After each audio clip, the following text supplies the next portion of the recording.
Ito po ang Ilocos News Online. Any reaction po sa balikatan sa Lawag? Yung balikatan, sir, any comment po, sir? Well,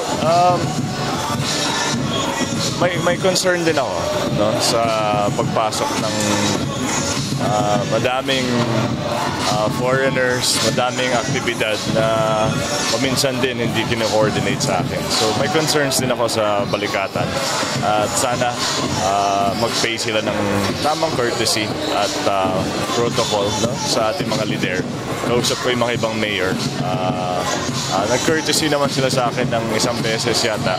Pero kausap ko din yung mga ibang mayor, yung mga doon nagsabi din na hindi rin nag-courtesy sa amin. So, syempre alam ko naman na confidential ang ginagawa nila. Pero sana may respeto at courtesy din sa local community at sa local leaders. And higit sa lahat, dapat mag-support sila ng mga small and local businesses, no? Para matulungan ang ating ekonomiya at mas importante ang ating kakahilian.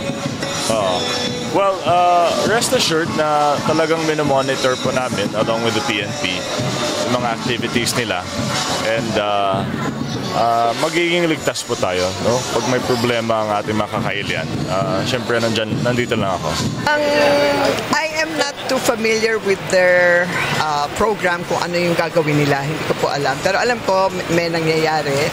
And apparently, I think ang exercises nila yata gagawin sa sand dunes kasi yun daw yung mahirap na terrain. So, that's about it. I don't know any other. Basta alam ko nangyayari. And, yun.